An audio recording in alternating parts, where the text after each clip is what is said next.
మన అందరి మార్గదర్శి నాలాంటి విద్యార్థి నాయకుడికి దిశా దశ చూపెట్టినటువంటి పెద్దలు రాజశేఖర రెడ్డి గారికి ఈరోజు హృదయపూర్వకంగా నివాళులర్పిస్తూ ఈరోజు తెలంగాణ రాష్ట్రంలో కాంగ్రెస్ పార్టీ అధికారంలో ఉంది.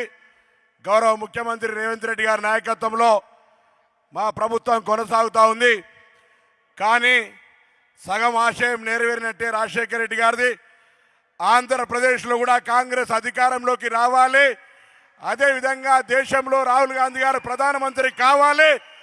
అప్పటిదాకా మేము కాంగ్రెస్ కార్యకర్తలుగా ఎన్ఎస్ఏ నుంచి వచ్చినటువంటి వాళ్ళంగా ఆనాడు మా ప్రజల ఆకాంక్ష కొరకు తెలంగాణ విభజన కొరకు ఎంత గట్టిగా కొట్లాడినామో ఇవాళ ఆంధ్రప్రదేశ్ ప్రయోజనాలకు సంబంధించి ఆంధ్రప్రదేశ్ హక్కులు ఆంధ్రప్రదేశ్ సంబంధించినటువంటి కాంగ్రెస్ పార్టీ అధికారంలోకి రావడానికి కూడా మీతో కలిసి నడుస్తామనే మాట మనవేస్తూ పెద్దలు రాజశేఖర రెడ్డి గారు ఆనాడు విద్యార్థి సంఘ నాయకుడిగా మా రాజకీయ గురు చొక్కారావు గారు తీసుకొచ్చి అప్పచెప్తే మార్క్ఫెడ్ చైర్మన్గా దాని తదుపరి ఎంపీగా పార్లమెంట్ ఎంపీల కన్వీనర్గా చేసిన తర్వాత మరి ఈరోజు ఆనాటి నుంచే ఒక నిబద్ధతతో పనిచేస్తూ వారి ఆశయాలకు అనుగుణంగా మరి కార్యక్రమాల్లో పాల్గొంటా ఉన్నాం. పార్టీని ఎట్టి పరిస్థితుల్లో వదిలిపెట్టకుండా మీరు కూడా ఇలా కాంగ్రెస్ పార్టీ వదిలిపెట్టిపోయిన అనేక మంది నాయకులు తిరిగి మీ మాతృ సంస్థ అయినటువంటి కాంగ్రెస్ లోకి రావాలని రాజశేఖర రెడ్డి గారు 75వ జయంతి సందర్భంగా 2 చేతులు జోడించి అందరూ నమస్కారం చెప్తూ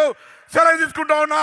రాజశేఖర రెడ్డి గారికి మరొక్కసారి మా జిల్లాకు సంబంధించిన నాయకులు అందరం కూడా ఆనాడు శ్రీధర్ బాబు గారు, ఆది శ్రీనివాస్ గారు, ఇంకా అనేక మంది అందరం కూడా కలిసి రాజశేఖర రెడ్డి గారి ఆశయాలతోటి ముందుకు నడిచిన మాట ఆ జ్ఞాపకాలను మననం చేసుకుంటూ అందరికీ ధన్యవాదాలు. మా సహచర మిత్రుడు రుద్రరాజు గారు, అదేవిధంగా ఈ రాష్ట్ర కాంగ్రెస్ అధ్యక్షులు షర్మిల గారు, మా మిత్రులు ఎన్ఎస్ఐ నాయకుడు మీ ఇన్ఛార్జ్ మాణిక్ ఠాగూర్ గారి నాయకత్వంలో, అదేవిధంగా మా ఇన్ఛార్జ్ దీపాదాస్ గారి నాయకత్వంలో, ఉప ముఖ్యమంత్రి గారు భట్టి గారి అందరూ కూడా కలిసి మీ అందరితో కలిసి కుటుంబ సభ్యులుగా ఉంటామనే మాట మనం చేస్తూ నమస్కారం చెప్తూ సెలవు తీసుకుంటా ఉన్నాను.